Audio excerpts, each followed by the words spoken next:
This is Lisa from Mobile Tech Review, and this is the Lenovo Yoga 11S. Finally, just like the ThinkPad Helix, we first saw this at CES in January of this year, and it took that long for it to arrive. Much like the Yoga 11 that, well, Lenovo came out with in the fall of last year, but this time we have full Intel inside, and it's full Windows too. It's not Windows RT. But definitely the baby brother or baby sister to the Yoga 13, and we're going to look at it now.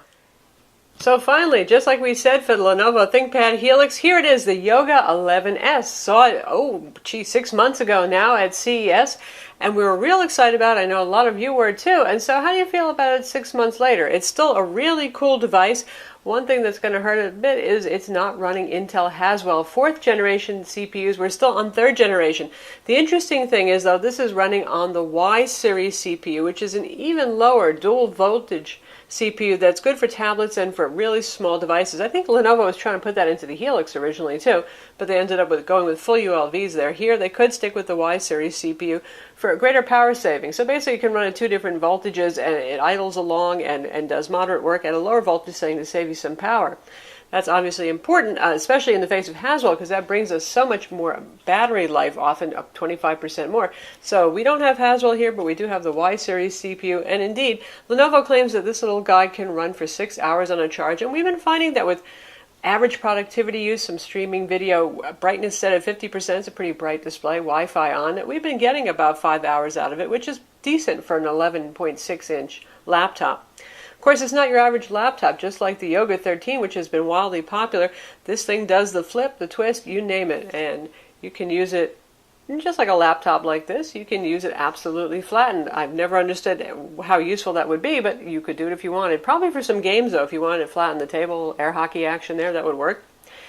And you can flip it like so for presentation mode. So you can show somebody else what's going on, or you can just, instead of using some kind of stand, obviously, you just want to interact with the tablet itself, maybe watch a movie, something like that. You can just prop it up so it's facing you, and you can control it with the touch screen right here. And you can use it completely flat as a tablet, which is pretty cool, and yes, as an accelerometer, so you can use it in landscape or portrait orientation, but it is a 3.08-pound tablet, so this is not light like your Nexus 10 Android tablet or your iPad 3, certainly. It's got some weight to it. You're going to feel it if you're holding it up. You're probably going to prop it against your legs or against something if you're going to use it in tablet mode. Now, this is a touchscreen machine right here. This does not have an active digitizer with digital pen like the ThinkPad Helix, so for those of you who want the precise digital pen, this is not the product for you. You can use a capacitive stylus, but if you've tried those on an iPad or an Android product, you know that you don't get any palm rejection and they're not exactly very precise. Better than nothing, yes. This is a nice, bright IPS display with very good color saturation. You can see here we have this psycho beautiful green grass going on here, and it's ultra vibrant, a pleasing screen to look at, 1366 by 768 resolution, so this is not a full HD machine. Lenovo positions this as to be a mid-range machine, not one of their highest-end machines, so you're not going to get full HD. That said, I'm not really feeling too terribly sad about it. Everything looks nice and sharp. This runs Windows 8 64-bit. Obviously, right now we're in the traditional desktop, and you can get to your live tiles with the press of the physical button right here. Not capacitive, so that's good. It's not prone to accidental touching. Bottom here we have the ventilation. And yes, just like with the Yoga 13, the keyboard faces out and against you. So if Lenovo sells a $29 slipcover right here, so you can slip that on so you don't have to feel the keys and you don't jam against them so much. And it's got little cutouts on it so you can actually use the controls on the device. That said, it's pretty sturdy. I haven't had any problem with the keys popping off. I am kind of careful with it though. Here's our rectangular power connector, is what Lenovo's been using lately. Fast charging, no complaints there. SD card slot, we have a blank in there. Our USB 2.0 port over here. And this is our rotation lock button in case you don't want the screen to rotate. And on this side, USB 3.0 port, we have our full-size HDMI, 3.5mm combo headphone jack. Speaker grills are on the sides over here. This is your volume control, so if you're using it in tablet mode, you have quick access to hardware volume controls. Of course, those are also available on the top row of the keyboard. And over here we have our power button, a little LED indicator to let you know when it's turned on. And this is our one-key recovery button right here, recess so you don't press it by accident. So if you need assistance or recovery, you can press that. Now if we take a look at the keyboard, isn't this an interesting way to be able to present the keyboard, right? Here it is, Lenovo's AccuType keyboard, the smile-shaped keys. As always, excellent keyboard. 11.6-inch machines usually are not the greatest for typing on. Really nice. I very much enjoyed typing on this. Very good accuracy rate. It didn't take me long to get adjusted to it. Nice key travel for a relatively fairly thin machine. There's a good amount of key movement there, a little bit of auditory feedback as well.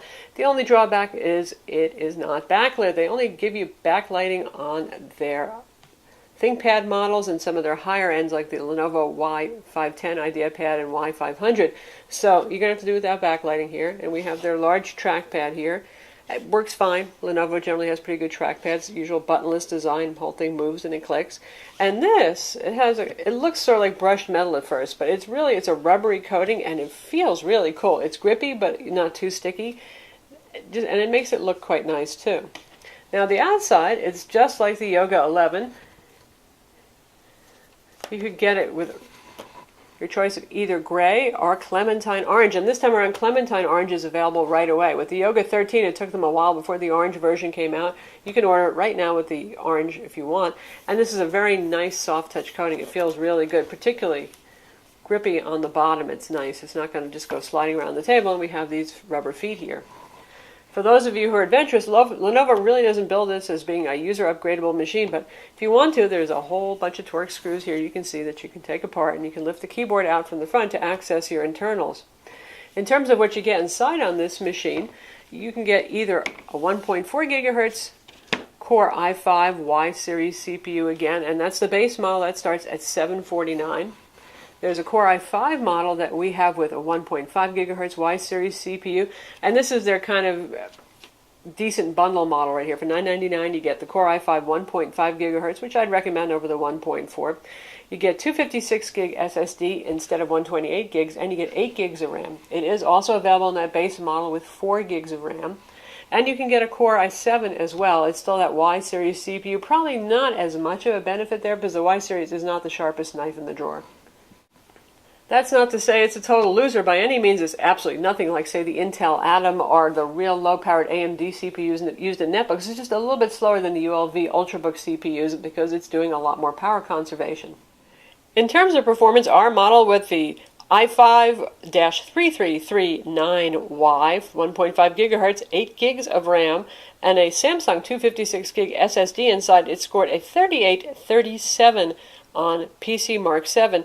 Now usually we see something around 4,500 for ULV Ultrabooks, so you can see you're losing about 600 points of score there by going with the Y series CPU, but you are getting a cooler, quieter machine that has better battery life certainly than if they've gone with a full ULV for this guy, and really it doesn't get hot anywhere. And generally speaking, it's fairly quiet too. Now if you try to make it play a demanding 3D game, which is really not up to doing, to be honest, it's not that swift a machine, but you could try running something like Civ 5 on it, and at native resolution it would run fine. You're going to hear those fans then. On 3D Mark 11, it scored on performance settings 497, which is the 720p test setting, so about par for the course there. Usually we see 500 to 550 on ULV Ultrabooks. W Prime, we scored 32.05 seconds, and you can see our Windows Experience Index right here, 6.4 for processor, 7.2 for memory, so that tells us that's a very good score. This has a dual channel memory configuration, at least with the 8 gig model. 4.7 for desktop graphics. I would like to see it a little higher, like 5.2, 5.5, but that's okay. 6.2 for gaming graphics and 8.1 for the SSD drive. This is available with 128, 256, and 512 gig SSDs, once again.